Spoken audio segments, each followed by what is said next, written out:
Hello ಗೆಳೆಯರೇ, ಎಲ್ಲರಿಗೂ ಸ್ವಾಗತ ಸುಸ್ವಾಗತ. ತುಂಬಾ ದಿನದಿಂದ ನಿರೀಕ್ಷೆ ಇರತಕ್ಕಂತ SAP ಕನ್ನಡ ವಿಡಿಯೋಸ್ಗಳಿಗೆ ಹೃದಯಪೂರ್ವಕವಾಗಿ ಎಲ್ಲರೂ ಅದನ್ನು ನೀವು ಕಾಯುತ್ತಿದ್ದೀರಾ. ನಿಮ್ಮ ತಾಳ್ಮೆಗೆ ನನ್ನ doctor Mahesh Bhat, logic computer centre ಅವರಿಂದ ಧನ್ಯವಾದಗಳು. ಇಂದಿನ ವಿಶೇಷತೆ ಏನೆಂದರೆ SAP ಅಂತ ನೀವು ಎಲ್ಲೋ ಒಂದು ಕೇಳಿಸ್ಕೊಂಡಾಗ systems applications products in data processing ಅಂತ ಹೇಳಿ ನೀವು ಎಲ್ಲರಿಗೂ ಅವೇರ್ನೆಸ್ ಇದೆ. ಆದರೆ ಅನ್ಫಾರ್ಚುನೇಟ್ಲಿ ನಮ್ಮ ಮಕ್ಕಳಿಗೆ SAP ಅಂದರೆ ಅದು ಇಂಗ್ಲಿಷಲ್ಲಿ ಇರುತ್ತದೆ. SAP ನಮಗೆ ಅರ್ಥ ಆಗ್ತದೋ ಇಲ್ವೋ, SAP ಪ್ರೋಗ್ರಾಮಿಂಗ್ ಲ್ಯಾಂಗ್ವೇಜ್, SAP ಕಲಿತರೆ ಕೆಲಸ ಸಿಗತ್ತಾ, ಇವೆಲ್ಲ ಒಂದು ಸಂಶಯ. ಇವತ್ತು ನಾವು logic computer centre opposite to Karishma residency, Tolnaka, ಧಾರವಾಡದಿಂದ ಈ ಒಂದು ರೆಕಾರ್ಡಿಂಗ್, ಇವತ್ತು ಇದನ್ನ ಸೆಷನ್ 1 ಎಂದು ಕರೆಯಲಾಗುತ್ತದೆ. Session 1 SAP in Kannada. ಎಲ್ಲರಿಗೂ ಸ್ವಾಗತ. ಗೆಳೆಯರೇ, SAP ಅಂದಾಗ ಅಲ್ಲಿ 2 ವಿಧವಾಗಿ ನಾವು ನಿಮಗೆ ತರಬೇತಿಯನ್ನು ನೀಡುತ್ತೇವೆ. 2 ರೀತಿಯಾದ ಅಂದರೆ ಅದರಲ್ಲಿ SAP ಒಳಗೆ ವಿಧಗಳಿರ್ತವೆ. ಆ ವಿಧಗಳಲ್ಲಿ ನಾವೇನ್ ಮಾಡ್ತೀವಿ ಅಂದ್ರೆ ಮೊದಲನೇದಾಗಿ ನಿಮಗೆ ಇಂಪ್ಲಿಮೆಂಟೇಷನ್ ಅಂತ ಕಲಿಸ್ಕೊಡ್ತೀವಿ. ಆಮೇಲೆ ಎಂಡ್ ಯೂಸರ್ ಅಂತ ಕಲಿಸ್ಕೊಡ್ತೀವಿ. ಸುಮಾರು ಜನಕ್ಕೆ ಕನ್ಫ್ಯೂಷನ್ ಇದೆ, ಇದು ಏನಪ್ಪಾ ಇದು ಇಂಪ್ಲಿಮೆಂಟೇಷನ್ ಅಂದರೇನು? ಇದು ಸಾಫ್ಟ್ವೇರ್ಗೆ ಸಂಬಂಧಪಟ್ಟಿದ್ದ, IT ಸಂಬಂಧಪಟ್ಟಿದ್ದ? ಇದನ್ನು ಕಲಿಯೋದು ಹೇಗೆ? ಎಲ್ರೂ ಕಲಿಬೋದಾ ಅಂದಾಗ ನಮ್ಮ ಕಡೆಯಿಂದ ಉತ್ತರ ಹೌದು ಗೆಳೆಯರೆ, ಎಲ್ರೂ ಕಲಿಬಹುದು. ಕಂಪನಿಗಳು, ಹೆಚ್ಚು ಕಂಪನಿಗಳು ನಮ್ಮ ಹುಬ್ಬಳ್ಳಿ, ಧಾರವಾಡ ಮತ್ತು ಬೆಳಗಾಂ, ಉತ್ತರ ಕರ್ನಾಟಕದಲ್ಲಿ Tata Motors, Tata Marcopolo, Tata Hitachi, Uflex, ಸುಮಾರು ಲಾಜಿಸ್ಟಿಕ್ಸ್ ಕಂಪನಿಗಳು ಎಲ್ಲರೂ SAP ಯೂಸ್ ಮಾಡ್ತಾ ಇದ್ದಾರೆ. ಆದರೆ ಕೆಲವರಿಗೆ ಈ SAP ಬಗ್ಗೆ ನಾಲೆಡ್ಜೇ ಇಲ್ಲ. ಮತ್ತೆ ಕಲಿಯಲು ಮನಸ್ಸು ಮಾಡಿದಾಗ ಹಣದ ಅಭಾವ, ಆರ್ಥಿಕ ಪರಿಸ್ಥಿತಿ ಸರಿ ಇರುವುದಿಲ್ಲ. ಇದು ವಿಡಿಯೋ ಇವತ್ತು session 1 SAP in Kannada.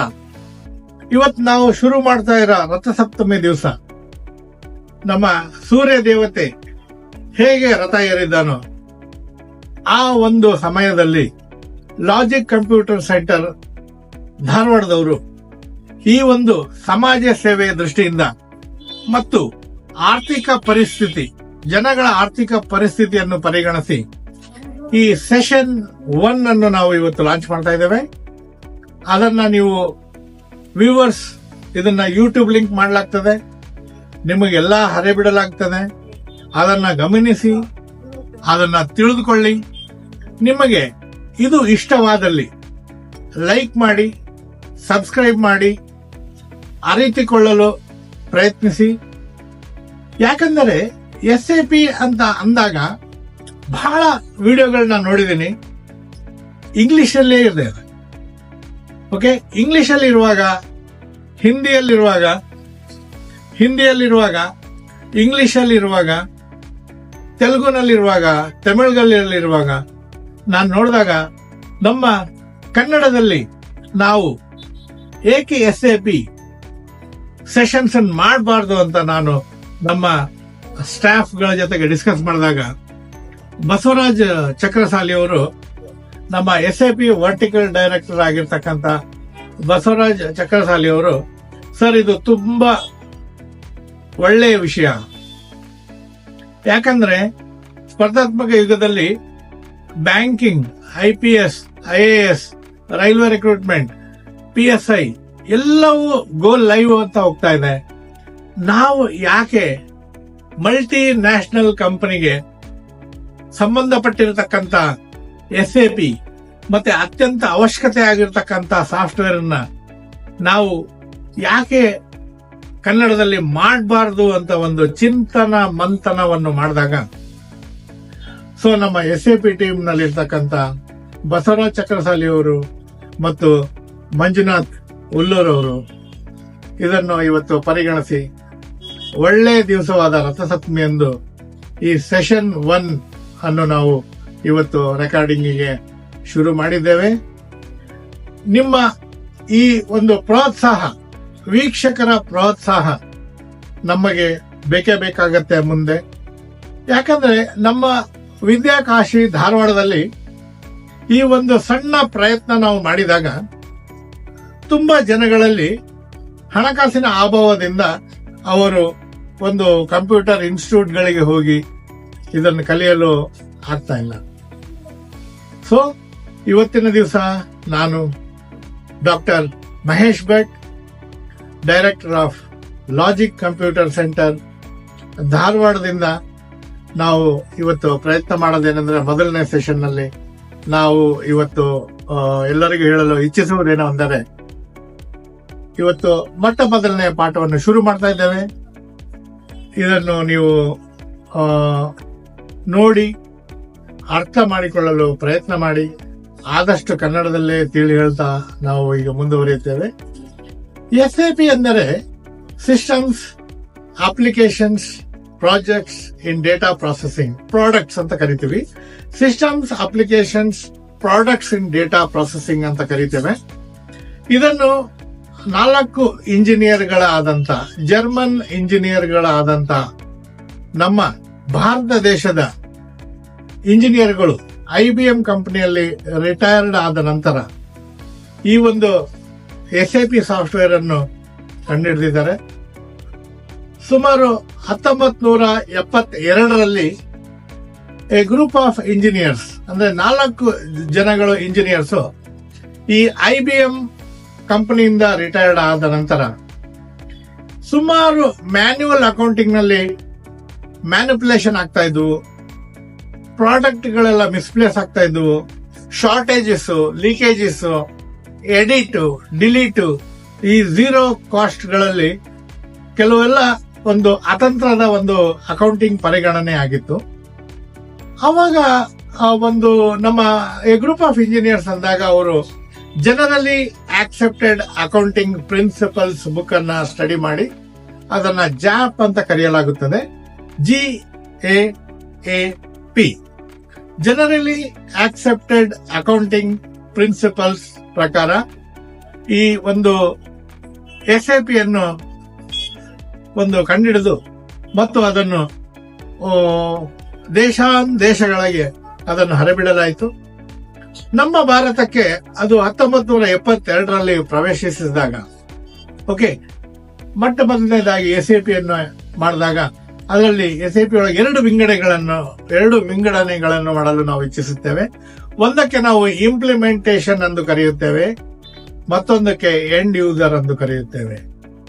Implementation ಅಂದ್ರೆ ಗೆಳೆಯರೆ, ಈಗ ಯಾವುದೇ ಒಂದು ಕಂಪನಿಯು ಚಿಕ್ಕದಾದಾಗ ಅದರ ಆರ್ಥಿಕ ಪರಿಸ್ಥಿತಿ ಸಮತೋಲನ ಇಲ್ಲದಾಗ ಅವರು ಮೊದಲನೇದಾಗಿ ಬರವಣಿಗೆಯ ಮೂಲಕ, ಅದನ್ನ ನಾವು ಇಂಗ್ಲಿಷ್ ಅಲ್ಲಿ ಮ್ಯಾನ್ಯುವಲ್ ಅಕೌಂಟಿಂಗ್ ಎಂದು ಕರೆಯುತ್ತೇವೆ. ಮ್ಯಾನ್ಯುವಲ್ ಅಕೌಂಟಿಂಗ್ ಅನ್ನ ಶುರು ಮಾಡಿರ್ತಾರೆ. ಯಾಕಂದ್ರೆ ಉತ್ಪಾದನಾ ಘಟ್ಟ ಇರುವುದಿಲ್ಲ, ಕಚ್ಚಾ ವಸ್ತುಗಳು ಇರುವುದಿಲ್ಲ, ಪಚ್ಚಾ ವಸ್ತುಗಳು ಇರುವುದಿಲ್ಲ, ಕಚ್ಚಾ ಪಕ್ಕಾ ವಸ್ತುಗಳು ಇರುವುದಿಲ್ಲ. ಹೀಗಾಗಿ ಆ ಸರಕುಗಳನ್ನು ನಾವು ಶುರು ಮಾಡುವಾಗ ಮೊದಲನೇದಾಗಿ ಯಾವುದೇ ಚಿಕ್ಕ ಕಂಪನಿ ಆದಾಗ ಅದು ಮ್ಯಾನ್ಯುವಲ್ ಅಕೌಂಟಿಂಗ್ ಇಂದ ಶುರುವಾಗತ್ತೆ ಗೆಳೆಯರೆ. ಮ್ಯಾನ್ಯುವಲ್ ಅಕೌಂಟಿಂಗ್ ಇಂದ ಶುರುವಾದಾಗ ಅವರಲ್ಲಿ ಯಾವಾಗ ಸ್ಥಿರತೆ ಬರುತ್ತೆ, ನಾವು ಈ ಒಂದು ಪ್ರಾಡಕ್ಟ್ ಗಳನ್ನು ನಾವು ಮಾರಲ್ಪಟ್ಟಿದ್ದೇವೆ, ಹಣಕಾಸಿನ ವ್ಯವಸ್ಥೆ ಚೆನ್ನಾಗಿ ಆಯ್ತಾ ಇದ್ದಾಗ ನೆಕ್ಸ್ಟ್ ಏನ್ ಮಾಡ್ತಾರೆ, ಟ್ಯಾಲಿ ಅಕೌಂಟಿಂಗ್ ಹೋಗ್ತಾರೆ ಗೆಳೆಯರೆ. ಓಕೆ, ನೋಡಿ ಹೇಗೆ ಡೆವಲಪ್ ಆಗಿದೆ. ಮ್ಯಾನ್ಯುವಲ್ ಅಕೌಂಟ್ ಇಂದ ಟ್ಯಾಲಿಗೆ ಜನಗಳು ಬಂದ್ರು. ಆ ಟ್ಯಾಲಿ ಕೂಡ ವಾಲ್ಯೂಮ್ ತುಂಬಿದಾಗ, ಗ್ಲೋಬಲ್ ಆಗ್ಬೇಕು ಅಂದಾಗ ಆ ಟ್ಯಾಲಿ ಆಗ್ತಕ್ಕಂಥ ಕ್ಲೈಂಟ್ SAP ಗೆ ಸ್ವಿಚ್ ಆನ್ ಆಗ್ತಾನೆ ಗೆಳೆಯರೆ. ಓಕೆ, ಟ್ಯಾಲಿಗೆ ನಾವು ಲೋಕಲ್ ಅಂತ ಹೇಳಲಿಕ್ಕೆ ಇಷ್ಟಪಡ್ತೀವಿ. ಯಾಕಂದ್ರೆ ಅದು ಒಂದು ಸೀಮಿತವಾದ ಬ್ರಾಂಚ್ಗಳು, 1ರಿಂದ 5 ಬ್ರಾಂಚ್ಗಳು, 1ರಿಂದ 10 ಬ್ರಾಂಚ್ಗಳಿದ್ದಾಗ ಟ್ಯಾಲಿಯನ್ನು ಯೂಸ್ ಮಾಡ್ತಾರೆ ಗೆಳೆಯರೆ. ಈ ಸರಿಸುಮಾರು ಒಂದು 50ರಿಂದ 100 ಬ್ರಾಂಚ್ಗಳನ್ನು ಹೊಂದಿರುವ ಸಾವಿರಾರು ಕೋಟಿ ಟರ್ನ್ ಓವರ್ ಇರತಕ್ಕಂತ ಕಂಪನಿಗಳಾದಾಗ ಮತ್ತು ದೇಶ ವಿದೇಶಗಳಿಂದ ರಾ ಮೆಟೀರಿಯಲ್ ಗಳನ್ನ ತರಿಸ್ಕೊಳ್ಳುವಂತ ಪರಿಸ್ಥಿತಿ ಬಂದಾಗ, ಫಾರ್ ಎಕ್ಸಾಂಪಲ್ ಟಾಟಾ ಮೋಟಾರ್ಸ್ ಅಂತ ಕಂಪನಿಗಳು, ಟಾಟಾ ಮಾರ್ಕೋಪೋಲೋ ಅಂತ ಕಂಪನಿಗಳು, ಅವಕ್ಕೆ ಬೇರೆ ದಾರಿನೇ ಇಲ್ಲ, SAPಗೆ ಸ್ವಿಚ್ ಆನ್ ಆಗ್ಬೇಕಾಯ್ತು. ಯಾಕಂದ್ರೆ ಗೆಳೆಯರೆ, ಅಪ್ಗ್ರೇಡ್ ಆಗೋದು ತುಂಬಾ ಇಂಪಾರ್ಟೆಂಟ್. ನಿಮಗ್ ಕೂಡ ಉದ್ಯೋಗ ಅವಕಾಶಗಳು ಸಿಗ್ಬೇಕಾದಲ್ಲಿ ಈ ಸ್ಯಾಪ್ ಕಲಿಯೋದು ಅತ್ಯಂತ ಅವಶ್ಯಕತೆ ಆಗಿರುತ್ತದೆ. ಇವತ್ತಿನ ಸೆಷನ್ ಆಗಿರ್ತಕ್ಕಂಥದ್ದು ನಾವು ಏನಕ್ಕೆ SAP ಅವಶ್ಯಕತೆ ಇದೆ ಅನ್ನೋದನ್ನ ಹೇಳಿದ್ವಿ. ಈಗ SAPಯಲ್ಲಿ ಮೊದಲನೇ ಭಾಗದಲ್ಲಿ ಇಂಪ್ಲಿಮೆಂಟೇಷನ್ ಅಂದ್ರೆ ಏನು ಅಂದಾಗ, ನೀವು ಯೂಸರ್ ID ಮತ್ತು ಪಾಸ್ವರ್ಡ್ ಹಾಕಿದಾಗ, ನಮ್ಮ SAPಗೆ ಯೂಸರ್ ID ಪಾಸ್ವರ್ಡ್ ಹಾಕಿ ನೀವು ಎಂಟ್ರಿ ಆದಾಗ ನೀವು ಮೈನ್ ಮೆನ್ಯೂ ಅಂತ ಕರಿತೇವೆ. ಈ ಮೈನ್ ಮೆನ್ಯೂ ಅಂತ ಕರೆದಾಗ ನೀವು ಅಲ್ಲಿ ನೋಡಿ, ಇದು ಲಾಗಿನ್ ಆಗುವಾಗ ಈ ತರ ನಾವು ಒಂದು ಕಂಪ್ಯೂಟರ್ ಅಲ್ಲಿ ಮೈನ್ ಮೆನ್ಯೂ ಇರುತ್ತೆ. ನೀವು ಹೊಸದಾಗಿ ಸ್ಯಾಪ್ ಕಲಿತಾಗ, ನೀವು ಕಂಪನಿಗೆ ಅಪಾಯಿಂಟ್ ಆದಾಗ ಈ ತರ ಸ್ಕ್ರೀನ್ ನಲ್ಲಿ ಡೆಸ್ಕ್ಟಾಪ್ ಅಲ್ಲಿ SAP ಇರ್ತದೆ ಫ್ರೆಂಡ್ಸ್. ಅದನ್ನ ಡಬಲ್ ಕ್ಲಿಕ್ ಮಾಡಬೇಕು. ಆ ಐಕಾನ್ ಅನ್ನ ಡಬಲ್ ಕ್ಲಿಕ್ ಮಾಡಿದಾಗ ಈ ತರ ಸರ್ವರ್ ಆಕ್ಸೆಸ್ ಅಂತ ಬರುತ್ತೆ. ಸರ್ವರ್ ಆಕ್ಸೆಸ್ ಬಂದಾಗ ನೀವು ಎಡಗಡೆ ನೋಡಬಹುದು, ಫೇವರೇಟ್ ಅಂತಿದೆ, ಶಾರ್ಟ್ ಕಟ್ ಅಂತಿದೆ, ಕನೆಕ್ಷನ್ಸ್ ಅಂತಿರುತ್ತೆ. ಸೊ ಲಾಗ್ ಆನ್ ಆಗ್ಬೇಕು. ಓಕೆ, ಲಾಗ್ ಆನ್ ಆದಾಗ ಏನಾಗತ್ತೆ, ಅಲ್ಲಿ ಕ್ಲೈಂಟ್ ಅಂತ ಎಡಗಡೆ ನೀವು ನೋಡಿದಾಗ ಕ್ಲೈಂಟ್ 800 ಅಂತ ಇರುತ್ತೆ. ಕರೆಕ್ಟ್. 800 ಏನಂದ್ರೆ it is A client which we are working for. ನಾವು SAP ಲೈಸೆನ್ಸ್ ಗಳನ್ನು ತೆಗೆದುಕೊಂಡಾಗ ನಮಗಾಗಿ ಒಂದು ಇಂಡಿವಿಜುವಲ್ ಆಗಿ ಅವರು ಒಂದು ಕ್ಲೈಂಟ್ ಕೋಡ್ ಅಂತ ಕೊಡ್ತಾರೆ. ಆ ಕ್ಲೈಂಟ್ ಕೋಡ್ 800 ಇರ್ಬೋದು, 900 ಇರ್ಬೋದು, 1000 ಇರ್ಬೋದು. ಈಗ ನಾವು ಯೂಸ್ ಮಾಡ್ತಕ್ಕಂಥದ್ದು ನಿಮಗೋಸ್ಕರ 800 ಕ್ಲೈಂಟ್ಗೆ. ತದನಂತರ ನಾವು ಯೂಸರ್ ID ಅಂತ ಆದಾಗ ಯೂಸರ್ ID ಹಾಕಬೇಕು. ಯಾಕಂದ್ರೆ ಯೂಸರ್ ID ಪಾಸ್ವರ್ಡ್ ಅಂದಾಗ ಇದನ್ನ ನಾನು ನಿಮ್ಗೆ ಹೇಳ್ಕೊಡುವಂತ ಅವಶ್ಯಕತೆ ಇಲ್ಲ. ಯಾಕಂದ್ರೆ ಎಲ್ಲರೂ ನೀವು ನಿಮ್ಮ ಒಂದು ಇಮೇಲ್ಗಳು, ಜಿಮೇಲ್ಗಳು ಯಾವುಗಳನ್ನ ಯೂಸ್ ಮಾಡಿದಾಗ, ಯಾವುದೇ ಒಂದು ಬ್ಯಾಂಕ್ಗಳಲ್ಲಿ ನಿಮ್ಮ ಖಾತೆಗೆ ನೀವು ನೋಂದಣಿ ಮಾಡಿ ಒಳಗಡೆ ಹೋಗುವಾಗ ಯೂಸರ್ ID ಪಾಸ್ವರ್ಡ್ ಹಾಕ್ತೀರ ಗೆಳೆಯರೆ. ಅದೇ ತರ ಇಲ್ಲಿ ಯೂಸರ್ ID ಪಾಸ್ವರ್ಡ್ ಅನ್ನು ಹಾಕಿ ನಾವು ಎಂಟರ್ ಹೊಡೆದಾಗ, ಓಕೆ, ಇಲ್ಲಿ ನೀವು ಇದು ಒಂದು SAP ಬಾಗಿಲವನ್ನು ತಟ್ಟಿ ಒಳಗೆ ಬಂದಿರಿ. ಈಗ SAP ಬಾಗಿಲವನ್ನು ತಟ್ಟಿ ಒಳಗೆ ಬಂದಾಗ ನೋಡಿ, ನಾವು ಏನೇನೋ ಗ್ರಹಿಸಿರ್ತೇವೆ.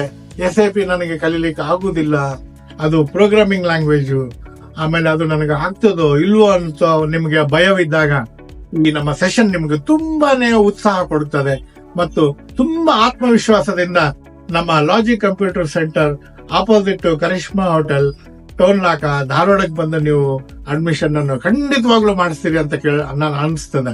ಯಾಕಂದ್ರೆ ಇಷ್ಟು ಚೆನ್ನಾಗಿ ನಾವು ಡೆಮೋ ಕೊಡ್ತಾ ಇದೀವಿ ಅಂದಾಗ, ಓಕೆ, ಈಗ ಬಸವರಾಜ್ ಚಕ್ರಸಾಲಿ ಅವರು ನೀವು ಕಂಪ್ಯೂಟರ್ ಅಲ್ಲಿ ಓಪನಿಂಗ್ ಇಂದ ಹಿಡಿದು ಒಂದು ಐಕಾನ್ ಅನ್ನ ಕ್ಲಿಕ್ ಮಾಡಿ ಮತ್ತೆ ಯೂಸರ್ ID ಪಾಸ್ವರ್ಡ್ ಅನ್ನು ಹಾಕಿ ಒಳಗೆ ಬರುವುದನ್ನು ಹೇಳ್ಕೊಟ್ಟಿದ್ದಾರೆ ಗೆಳೆಯರೆ.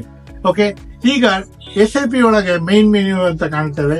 ಇದನ್ನ IMG ಎಂದು ಕರೆಯುತ್ತೇವೆ. ನೀವೇನು SAP ಈಸಿ ಆಕ್ಸೆಸ್ ಅಂತ ಲೆಫ್ಟ್ ಸೈಡ್ ಅಲ್ಲಿ ಏನ್ ಬರ್ದಿದೆಯಲ್ಲ, SAP ನೋಡಿ, ಈಸಿ ಆಕ್ಸೆಸ್ ಅಂದ್ರೆ ಏನ್ ಗೊತ್ತಾ? ಈಸಿ ಅಂದ್ರೆ ನಿಮ್ಗೆ ಗೊತ್ತು, ಸುಲಭ ಅಂತ ಹೇಳ್ತೀವಿ ಕನ್ನಡದಲ್ಲಿ. ಆಕ್ಸೆಸ್ ಅಂತ ಹೇಳಿದ್ರೆ ಅದರ ಒಳಗಡೆ ನಾವು ಹೋಗಿ ಅದನ್ನ ಆಪರೇಟ್ ಮಾಡುವುದಕ್ಕೆ ಆಕ್ಸೆಸ್ ಅಂತ ಕರಿತೀವಿ. ಯಾಕಂದ್ರೆ ಎಷ್ಟೇ ನಾವು ಕನ್ನಡದಲ್ಲಿ ಹೇಳುವುದಾದರೆ, ಈಸಿ ಅಂದ್ರೆ ಸುಲಭ, ಆಕ್ಸೆಸ್ ಅಂದ್ರೆ ನೀವು ಆಪರೇಟ್ ಮಾಡುವುದು ಅಂತಾನೆ ನಾವು ಹೇಳಲಿಕ್ಕೆ ಇಷ್ಟಪಡ್ತೀವಿ. ನೀವು SAP ಈಸಿ ಆಕ್ಸೆಸ್ ಥ್ರೂ ಅಲ್ಲಿ IMG ಅಂತ ಕರೀತೇವೆ. ಈಗೇನ್ ಇಂಪ್ಲಿಮೆಂಟೇಷನ್ ಗೈಡ್ ಅಂತ ಏನಿದೆ, ಅವೇನ್ ಪಾತ್ಗಳು ಕಾಣ್ತಾ ಇದಾವಲ್ಲ, ನಾವು ಫಸ್ಟ್ ನಿಮ್ಗೆ ಕಂಪನಿಯನ್ನು ಕ್ರಿಯೇಟ್ ಮಾಡೋದು ಹೇಳ್ಕೊಡ್ತೇವೆ. ಕಂಪನಿಯನ್ನು ಕ್ರಿಯೇಟ್ ಮಾಡುವಾಗ ಒಂದ್ ನಮ್ ತಲೆಯಲ್ಲಿ ಬರುತ್ತೆ, ಕಂಪನಿ ಏನಕ್ಕೆ ನಾವು ಕ್ರಿಯೇಟ್ ಮಾಡ್ಬೇಕು ಸರ್, ಕಂಪನಿ ಕ್ರಿಯೇಟ್ ಮಾಡುವ ಉದ್ದೇಶ ಏನು ಅಂತ ಕೇಳ್ತೀರಾ. ನೋಡಿ, ಈಗ ನೀವು ಹಳೇದೊಂದು ಸಾಫ್ಟ್ವೇರ್ ಟ್ಯಾಲಿ ಇತ್ತಂತ ಇಟ್ಕೊಳ್ಳಿ. ಆ ಟ್ಯಾಲಿಯಲ್ಲಿ ಇರ್ತಕ್ಕಂತ ಅಕೌಂಟ್ ಗಳನ್ನ ನೀವು SAP ನಲ್ಲಿ ನೀವು ಡೇಟಾ ಮೈಗ್ರೇಷನ್ ಅನ್ನು ಮಾಡಲಾಗುತ್ತದೆ.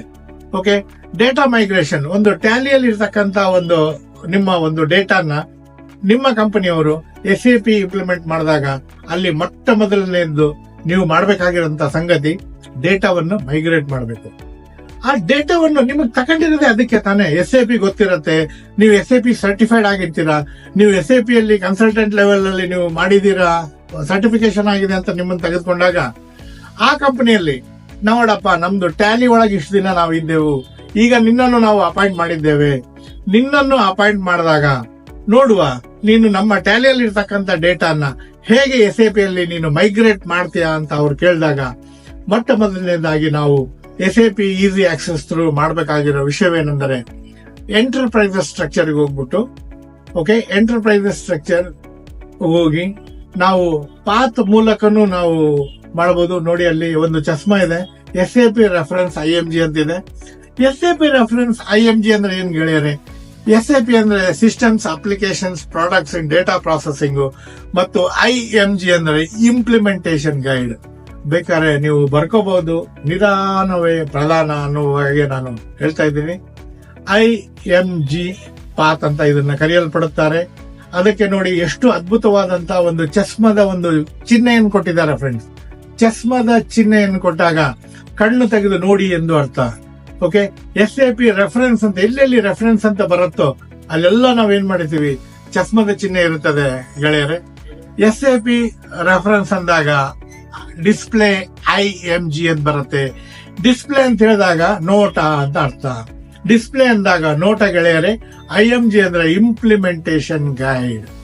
ಗೈಡ್ ಅಂತ ಕರಿತೇವೆ ನಾವು. ಹಂಪಿಗೆ ಹೋಗ್ತೀವಲ್ಲ, ಹಂಪಿಗಾಗ್ಲಿ ಯಾವುದೇ ಒಂದು ಸ್ಥಳಗಳಿಗೆ ಹೋದಾಗ ಅಲ್ಲಿ ಒಂದು ಗೈಡ್ ಅಂತ ಇರ್ತಾರಲ್ವಾ, ಅದು ಮಾನವ ಗೈಡ್. ನಾವು ಬೇಲೂರು ಹಳೆಬೀಡಿಗೆ ಹೋಗ್ತೇವೆ, ಹಂಪಿಗೆ ಹೋಗ್ತೇವೆ, ಅಲ್ಲೆಲ್ಲ ಹೋದಾಗ ಒಂದು ಗೈಡ್ ಅಂತ ಇರ್ತಾರೆ. ಓಕೆ, ಆ ಗೈಡ್ ಅಂದ್ರೆ ಏನು? ಆ ಒಂದು ಪುಣ್ಯ ಸ್ಥಳಗಳ ಬಗ್ಗೆ ಹೆಚ್ಚಿನ ಮಾಹಿತಿಯನ್ನು ತಿಳಿಸಿ ಹೇಳುವ ಒಂದು ವ್ಯಕ್ತಿ. ಆದರೆ ಇಲ್ಲಿ ವ್ಯಕ್ತಿ ಇರುವುದಿಲ್ಲ. ಇದನ್ನ ನಾವೇನಂತ ಕರಿತೀವಿ, ಈಸಿ ಆಕ್ಸೆಸ್ ಅಂತ ಯಾಕೆ ಹೇಳ್ತಾರೆ ಅಂದ್ರೆ ಸೆಲ್ಫ್ ಎಕ್ಸ್ಪ್ಲನೇಟರಿ. ಸೆಲ್ಫ್ ಎಕ್ಸ್ಪ್ಲನೇಟರಿ ಅಂದ್ರೆ ಇಲ್ಲಿ ಗೈಡ್ ಏನ್ ಗೊತ್ತಾ, ಈ ಒಂದು SAPನೇ ನಮ್ಗೆ ಗೈಡ್ ಆಗಿರೋದ್ರಿಂದ ಡಿಸ್ಪ್ಲೇ IMG ಅಂತ ಹೇಳ್ತೀವಿ, ಅದನ್ನ ಇಂಪ್ಲಿಮೆಂಟೇಷನ್ ಗೈಡ್ ಅಂತ ಹೇಳ್ತೀವಿ. ನಾನು ಹೇಳಿದ್ನಲ್ಲ, ತೀರ್ಥ ಸ್ಥಳಗಳಿಗೆ ಹೋದಾಗ ಒಬ್ಬ ಗೈಡ್ ಇರ್ತಾನೆ ಅಂತ. ಇಲ್ಲಿ ಸೆಲ್ಫ್ ಗೈಡ್ ಅನ್ನು ಅದ್ಭುತವಾಗಿ ಮಾಡಿದ್ದಾರೆ ಗೆಳೆಯರೆ.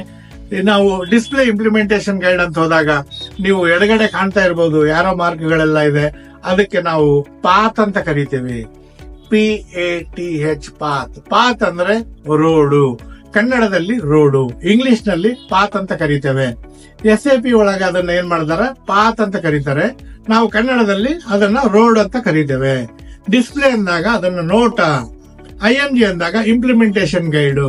ಗೈಡು ಅಂದಾಗ ಯಾರು ಒಂದು ವಸ್ತುಗಳ ಬಗ್ಗೆ ವಿವರಣವಾಗಿ ಹೇಳ್ತಾರೆ ಅವ್ರನ್ನ ಗೈಡ್ ಅಂತ ಕರೆಯುತ್ತೇವೆ.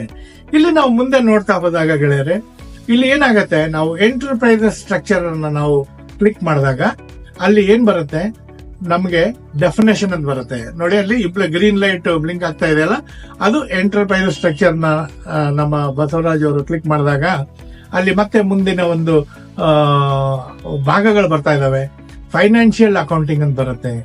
ನಾವು SAP ಫಿನಾನ್ಷಿಯಲ್ ಕಂಟ್ರೋಲಿಂಗ್ ಸೆಷನ್ 1 ಕನ್ನಡದಲ್ಲಿ ಅಂತ ನೋಡ್ತಾ ಇರುವಾಗ ಅವರು ಎಂಟರ್ಪ್ರೈಸ್ ಸ್ಟ್ರಕ್ಚರ್ ಅನ್ನು ಕ್ಲಿಕ್ ಮಾಡಿದಾಗ ಅಲ್ಲಿ ನೋಡಿ ಫೈನಾನ್ಷಿಯಲ್ ಅಕೌಂಟಿಂಗ್ ಅನ್ನು ಕ್ಲಿಕ್ ಮಾಡಿದಾಗ ಈಗ ಡಿಫೈನ್ ಕಂಪನಿ ಅಂತ ಬರುತ್ತದೆ.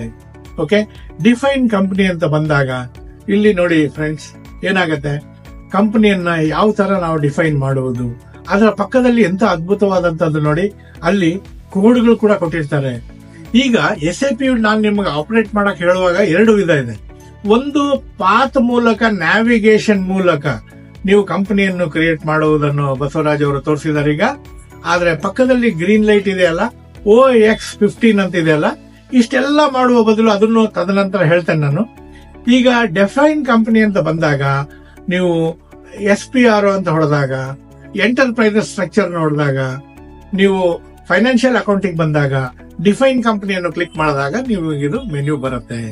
ಕರೆಕ್ಟ್. ಡಿಫೈನ್ ಕಂಪನಿ ಅಂದ್ರೆ ಏನ್ ಗೆಳೆಯರೆ, ನಾವು ಮನೆ ಖಾಲಿ ನಿವೇಶನ ಇದ್ದಾಗ ಮನೆಯನ್ನು ಕಟ್ಟಿ ಮನೆ ಸಾಮಾನುಗಳನ್ನು ಹೇಗೆ ಶಿಫ್ಟ್ ಮಾಡ್ತೇವಲ್ಲ, ಅದೇ ತರ ಈ ಖಾಲಿ ಜಾಗದಲ್ಲಿ ಮನೆಯನ್ನು ಕಟ್ಟುವ ಒಂದು ಪರಿಸ್ಥಿತಿಯನ್ನು ಬಸವರಾಜ್ ಅವರು ಎಕ್ಸ್ಪ್ಲೇನ್ ಮಾಡ್ತಾ ಇದ್ದಾರೆ.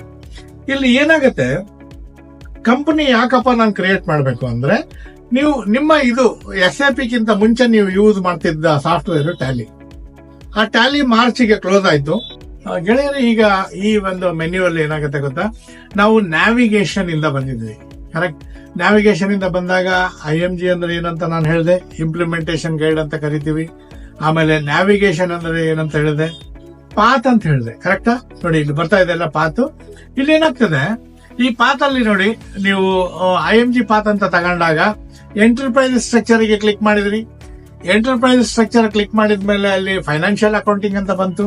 ಫೈನಾನ್ಷಿಯಲ್ ಅಕೌಂಟಿಂಗ್ ಅಲ್ಲಿ ಡಿಫೈನ್ ಕಂಪನಿ ಅಂತ ಈಗ ನಾವು ಮಾಡಿದಾಗ ಪ್ರತಿ ಒಂದು ನೀವು SAP ಒಳಗೆ ಇಂಪ್ಲಿಮೆಂಟೇಷನ್ ಮಾಡುವಾಗ ನಮ್ಮ ಹಳೆ ಒಂದು ಬುಕ್ಸ್ ಆಫ್ ಅಕೌಂಟ್ಸ್ ನೀವು ಟ್ಯಾಲಿ ಯೂಸ್ ಮಾಡ್ತಾ ಇದ್ರೆ ಅಥವಾ ಮ್ಯಾನ್ಯುವಲ್ ಯೂಸ್ ಮಾಡ್ತಾ ಇದ್ರೆ, ಸೊ ಅಲ್ಲಿ ಟ್ಯಾಲಿ ಒಳಗೆ ಟ್ಯಾಲಿ ಕಂಪನಿ ಇರುತ್ತೆ ಹೊರತು SAP ಒಳಗೆ ಕಂಪನಿ ಇರೋದಿಲ್ಲ. ಓಕೆ, ಅದಕ್ಕಾಗಿ ನಾವ್ ಏನ್ ಮಾಡ್ಬೇಕಾಗುತ್ತೆ, ಡೇಟಾ ಮೈಗ್ರೇಷನ್ ಮಾಡಕ್ಕಿಂತ ಮುಂಚೆ company creation is the first step of implementation ಅಂತ ಹೇಳ್ತೀವಿ. ಓಕೆ, ಈ ಇಂಪ್ಲಿಮೆಂಟೇಷನ್ ನ ಮೊದಲನೇ ಹೆಜ್ಜೆ ಏನಂದ್ರೆ ಕಂಪನಿ ಕ್ರಿಯೇಷನ್. ಓಕೆ, ಈಗ ನಾವು ನ್ಯಾವಿಗೇಷನ್ ಮೂಲಕ ಮಾಡಿದ್ದೇವೆ. ಈಗ ನ್ಯೂ ಎಂಟ್ರೀಸಿಗೆ ಹೋಗ್ತಾರೆ ಮಂಜು. ಓಕೆ, ನ್ಯೂ ಎಂಟ್ರೀಸಿಗೆ ಹೋದಾಗ ಕಂಪನಿಯನ್ನು ಕ್ರಿಯೇಟ್ ಮಾಡ್ತಾರೆ. ಕಂಪನಿ ಕೋಡ್ ಯಾವುದೇ ಒಂದು 4 ಅಥವಾ 5 ಡಿಜಿಟ್ ನಿಮಗೆ ಅದಕ್ಕೇನಂತಾರೆ ನ್ಯೂಮರಿಕ್ ಕ್ಯಾರೆಕ್ಟರ್ ಮತ್ತು ನ್ಯೂಮರಿಕ್ ಕಾಂಬಿನೇಷನ್ ಅಲ್ಲಿ ಕಂಪನಿ ಕೋಡ್ ಅನ್ನು ನಾವು ಕ್ರಿಯೇಟ್ ಮಾಡಬಹುದು. ಈಗ ಕಂಪನಿಯನ್ನು ಕ್ರಿಯೇಟ್ ಮಾಡಿದಾಗ ಮೊದಲನೇದಾಗಿ ನಾವು ಏನ್ ಹೇಳ್ತೀವಲ್ಲ, ಅದು short cut off A company code. ಅರ್ಥ ಆಯ್ತಾ? ಈಗ ನೆಕ್ಸ್ಟ್ ಏನಾಗುತ್ತೆ, ಕಂಪನಿ ಅಂದಾಗ ಅಲ್ಲಿ ನಾವು ಕೋಡಿನ ಮೂಲಕ ಯಾಕಪ್ಪ ನಾವು ಕೋಡ್ ಯೂಸ್ ಮಾಡ್ತೀವಿ. ಇಲ್ಲಿ ನೋಡಿ MRF ಅಂತ ಹೊಡೆದ್ರಪ್ಪ. ಕರೆಕ್ಟ್, MRF 1 2 3 ಅಂತ ಹೊಡೆದ್ರು. ಯಾಕೆ ಅಂದ್ರೆ that is the short name what we can call. ಇಲ್ಲಿ ಏನಾಗ್ತಾ ಇದೆ, ನಾವು ಶಾರ್ಟ್ ನೇಮ್ ಅಂತ ಕರಿತೇವೆ. ಈಗ ನೋಡಿ, ಸ್ಟೇಟ್ ಬ್ಯಾಂಕ್ ಆಫ್ ಇಂಡಿಯಾದಲ್ಲಿ ನೀವು ಅಕೌಂಟ್ ಅನ್ನು ಓಪನ್ ಮಾಡ್ತೀರಾ. ಅಕೌಂಟ್ ಓಪನ್ ಮಾಡಿದ ತಕ್ಷಣ ನೀವು ನೆಕ್ಸ್ಟ್ ಡೇ ಮ್ಯಾನೇಜರಿಗೆ ಕಾಲ್ ಮಾಡಿ ಮಹೇಶ್ KR ಅನ್ನೋ ಅಕೌಂಟ್ ಅಲ್ಲಿ ಬ್ಯಾಲೆನ್ಸ್ ಎಷ್ಟಿದೆ ಅಂತ ಕೇಳ್ತೀರಾ, ಅಥವಾ ನಂದು account number so and so ಅಂತ ಹೇಳಿ ಕೇಳ್ತೀರಾ. ಅಕೌಂಟ್ ನಂಬರ್ ಮೂಲಕ ನಾವು ಹೇಗೆ ನಾವು ಒಂದು ಹುಡುಕ್ತೀವೋ ನಮ್ಮ ಅಕೌಂಟ್ ಖಾತೆಯನ್ನ, ಇಲ್ಲಿ ಅದೇ ತರ ಕಂಪನಿಯನ್ನ ಕೋಡಿನ ಮೂಲಕ ನಾವು ನೋಡಲಾಗುತ್ತದೆ. ಇಲ್ಲಿ ಮೊದಲನೇದಾಗಿ ನ್ಯೂ ಎಂಟ್ರಿ ಕಂಪನಿ ಕ್ರಿಯೇಟ್ ಮಾಡುವಾಗ ಕಂಪನಿ ನೇಮ್ ಈಗ ನಾವು ಏನ್ ಬೇಕಾದ್ರೆ ಹಾಕ್ಬಹುದು. ಈಗ MRF ಅಂತ ಹಾಕಿದಾಗ MRF ಗ್ರೂಪ್ಸ್ ಆಫ್ ಕಂಪನೀಸ್ ಅಥವಾ MRF ಗ್ರೂಪ್ಸ್ ಲಿಮಿಟೆಡ್ ಅಂತ ಹಾಕಿದ್ದಾರೆ.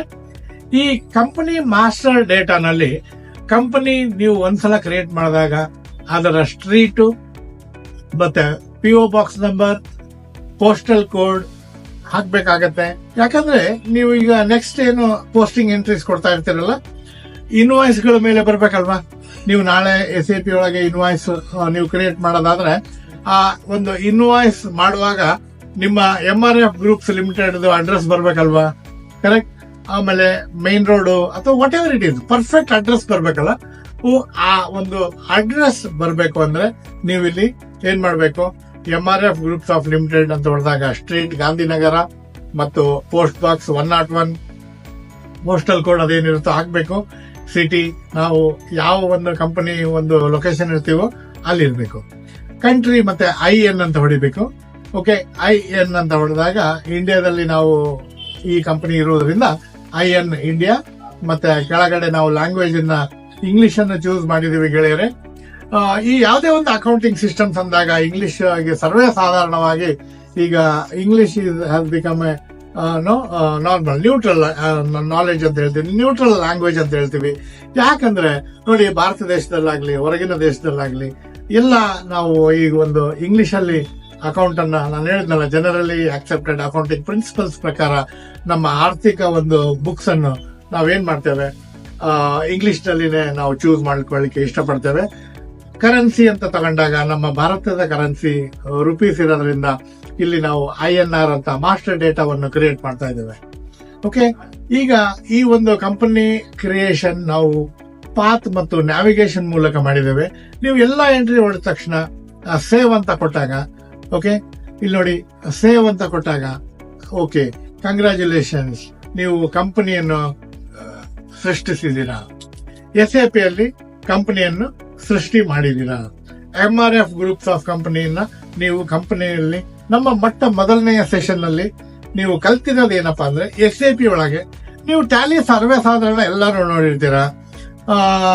ಟ್ಯಾಲಿ ಒಳಗೆ ನಿಮ್ಮ ಕಂಪನಿ ಕ್ರಿಯೇಟ್ ಮಾಡೋದು ಗೊತ್ತಿರುತ್ತೆ, ಪಟ್ ಅಂತ 1 ನಿಮಿಷದಲ್ಲಿ ಕ್ರಿಯೇಟ್ ಮಾಡ್ತೀರಾ. ಆದ್ರೆ ಇಲ್ಲಿ ನೋಡಿ SAP ಅಲ್ಲಿ ಈಗ ಸೇವ್ ಅಂತ ಕೊಡ್ತಾರೆ. ಕಂಪನಿ ಕ್ರಿಯೇಟ್ ಆಗತ್ತೆ. ನೀವು ಸೇವ್ ಅಂತ ಕೊಟ್ಟ ತಕ್ಷಣ ಕೆಳಗಡೆ ಡೇಟಾ ಸೇವ್ಡ್ ಅಂತ ಬರುತ್ತೆ. ಕರೆಕ್ಟ್, ಡೇಟಾ ಸೇವ್ಡ್ ಅಂತ ಬಂದಾಗ ಏನಾಗುತ್ತೆ, ಅಲ್ಲಿ ನಿಮ್ಗೆ ಅಲ್ಲಿಗೆ ಒಂದು ಕಂಪನಿ ನೀವು ಸಕ್ಸಸ್ಫುಲ್ ಆಗಿ ಕ್ರಿಯೇಟ್ ಮಾಡಿದಿರಿ ಫ್ರೆಂಡ್ಸ್, ಕಂಗ್ರಾಚುಲೇಷನ್ಸ್. ಈ ಒಂದು ಕಂಪನಿಯನ್ನ ನೀವು IMG ಉಪಯೋಗಿಸ್ಬಿಟ್ಟು, ನ್ಯಾವಿಗೇಷನ್ ಉಪಯೋಗಿಸ್ಬಿಟ್ಟು, enterprise structure, financial accounting global settings ಈ ತರ ಮಾಡಿದ್ರಿ. ಕರೆಕ್ಟಾ? ಇಷ್ಟೆಲ್ಲ ಶ್ರಮ ಪಡೋದಕ್ಕಿಂತ ಮುಂಚೆ ನಾವು ಎರಡನೇ ಮೆಥಡ್ ಏನಪ್ಪಾ ಅಂದ್ರೆ OX15 ಅಂತ ಕೂಡ ನೀವು ಹೊಡಿಬಹುದು. ಓಕೆ, ಈಗ ನಾನು ಸ್ಟಾರ್ಟಿಂಗ್ ತೋರಿಸಿದ್ ನಿಮಗೆ ಇಂಪ್ಲಿಮೆಂಟೇಷನ್ ಅಲ್ಲಿ ನೀವು ನ್ಯಾವಿಗೇಷನ್ ಮೂಲಕ IMG ಮೂಲಕ ಕಂಪನಿಯನ್ನು ಹೇಗೆ ಕ್ರಿಯೇಟ್ ಮಾಡಬೇಕು ಅಂತ. ಈಗ ಏನಾಗ್ತಾ ಇದೆ ಇಲ್ಲಿ ಎರಡನೇದು ಪದ್ಧತಿ, ಎರಡನೇ ಪದ್ಧತಿ ಅನ್ನೋಕ್ಕಿಂತ ಎರಡನೇ ಮೆಥಡ್ ಏನಪ್ಪಾ ಅಂತ ಹೇಳಿದ್ರೆ, ನೀವು ಟ್ರಾನ್ಸಾಕ್ಷನ್ ಮೂಲಕ ಕೂಡ ಓಕೆ ಕಂಪನಿಯನ್ನು ಸೃಷ್ಟಿ ಮಾಡಬಹುದು. ಓಕೆ, ಅದನ್ನ ನೋಡಿ, ಪದ್ಧತಿ IMG ಮೂಲಕ ಎಷ್ಟು ದೊಡ್ಡದಿತ್ತಲ್ವಾ, ಮೆಥಡ್ ತುಂಬಾನೇ ದೊಡ್ಡದಿತ್ತು. ಕರೆಕ್ಟಾ? ಈಗ ನೋಡಿ, ಟ್ರಾನ್ಸಾಕ್ಷನ್ ಕೋಡ್ ಮೂಲಕನೂ ನಾವು ಕಂಪನಿ ಕ್ರಿಯೇಟ್ ಮಾಡೋಣ. OX15 ಅಂತ ಹೊಡೆದಾಗ ಡೈರೆಕ್ಟ್ ಆಗಿ ನೀವು ಅಲ್ಲಿ ಹೋಗ್ತೀರಾ, ನ್ಯೂ ಎಂಟ್ರೀಸಿಗೆ ಹೋಗ್ತಾರೆ. ಓಕೆ, ನ್ಯೂ ಎಂಟ್ರೀಸಿಗೆ ಹೋದಾಗ ಮತ್ತೆ ಸರ್ವೇ ಸಾಧಾರಣ ನೀವು ಮೊದಲು ಹೆಂಗೆ ಅದು IMG ನ್ಯಾವಿಗೇಷನ್ ಥ್ರೂ ಮಾಡಿದ್ರಲ್ಲ, ಅದಕ್ಕೆ ಈ ತರ ಟ್ರಾನ್ಸಾಕ್ಷನ್ ಕೋಡ್ ಇರುತ್ತೆ ಫ್ರೆಂಡ್ಸ್. ಇಂದಿನ ಸೆಷನ್ ನಲ್ಲಿ ನಾವು ನಿಮಗೆ SAP ಅಂದರೆ ಹೇಗಿರುತ್ತದೆ, SAP ಸರ್ವರ್ ಹೇಗಿರುತ್ತದೆ, ಸರ್ವರ್ ಅಲ್ಲಿ ಲಾಗಿನ್ ಹೇಗೆ ಮಾಡಬೇಕು, ಮತ್ತೆ ಮೈನ್ ಮೆನ್ಯೂ ಇಂದ IMG ಪಾತ್ ಇಂದ ಒಂದು ಕಂಪನಿಯನ್ನು ಹೇಗೆ ಕ್ರಿಯೇಟ್ ಮಾಡಬೇಕು ಅಂತ ಹೇಳ್ಕೊಟ್ಟಿದೀವಿ. ಇದಕ್ಕೆ ನಾವು ಸೆಷನ್ 1 SAP ಇನ್ ಕನ್ನಡ ಅಂತ. Okay, session 1 SAP in Kannada ಇವತ್ತಿಗೆ ನಾವು ಇದನ್ನು ಅಂತ್ಯಗೊಳಿಸುತ್ತೇವೆ. ಮತ್ತು ಮುಂದಿನ ಸೆಷನ್ಗಾಗಿ ಕಾತುರದಿಂದ ಕಾಯ್ತಾ ಇರಿ. ನಿಮ್ಮ ಸಹಕಾರ ನಮಗೆ ಬೇಕೇ ಬೇಕು. ಯಾಕಂದರೆ ಇದುವರೆಗೂ SAP ಇನ್ ಕನ್ನಡ ಯಾರು ಮಾಡ್ಲಿಕ್ಕೆ ಪ್ರಯತ್ನ ಪಟ್ಟಿಲ್ಲ. ನಾವು ನಮ್ಮ ರೂರಲ್ ಜನಗಳಿಗಾಗಿ ಮತ್ತು ನಮ್ಮ ಉತ್ತರ ಕರ್ನಾಟಕ ಭಾಗದವರಿಗೆ ಅನುಕೂಲಕ್ಕಾಗಿ ಮತ್ತು ಹಣಕಾಸಿನ ತೊಂದರೆ ಇರುವವರಿಗೆ ಈ ಸೆಷನ್ಸ್ ಗಳನ್ನು ಮಾಡ್ತಾ ಇದೀವಿ. ಈ ಹೆಚ್ಚಿನ ಪ್ರಮಾಣದಲ್ಲಿ ನೀವು ಇದನ್ನ ವ್ಯೂಸ್ ಮಾಡಿಕೊಂಡು ಲೈಕ್ಸ್ ಕೊಟ್ಟು ಸಬ್ಸ್ಕ್ರೈಬ್ ಕೊಟ್ರೆ ಖಂಡಿತವಾಗ್ಲೂ ನಾವು ಎರಡನೇ ಸೆಷನ್, ಈಗ ಮುಂದೆ ಎರಡನೇ ಕೋಡ್ ಮೂಲಕ ಕಂಪನಿ ಕ್ರಿಯೇಟ್ ಆದ ನಂತರ ಏನಾಗತ್ತೆ ಮುಂದಿನ ಸೆಷನ್ ಅಲ್ಲಿ ನಾವು ಕಾಣ್ಕೊಳ್ಳೋಣ. Okay, thank you very much. ಹೆಚ್ಚಿನ ಮಾಹಿತಿಗಾಗಿ ನೀವು ಸದಾ ನಮ್ಮ ಜೊತೆಲಿ ಟಚ್ ಅಲ್ಲಿ ಇರ್ಬೋದು. ಇದು doctor Mahesh Bhat, logic computer centre, opposite to Karishma residency, Tolnaka, Dharwad. ಮತ್ತೊಮ್ಮೆ ಇದು doctor Mahesh Bhat, logic computer centre, opposite to Karishma residency, Tolnaka, Dharwad. ನಮ್ಮ ಕರೆ ನಂಬರ್ ಅನ್ನು ಬರ್ಕೊಳ್ಳಿ. ನಿಮಗೇನಾದರೂ ಕ್ವೆರೀಸ್ ಇದ್ದಲ್ಲಿ, ಇ ಲರ್ನಿಂಗ್ ಬೇಕಾದಲ್ಲಿ, ಸಲಹೆ ಬೇಕಾದಲ್ಲಿ ನಮ್ಮ ಒಂದು ಮೊಬೈಲ್ ನಂಬರ್ ಅನ್ನು ರಿಜಿಸ್ಟರ್ ಮಾಡ್ಕೊಳ್ಳಿ. 7829529043. ಇನ್ನೊಮ್ಮೆ ಉಚ್ಚರಿಸುತ್ತೇನೆ, 7829529043.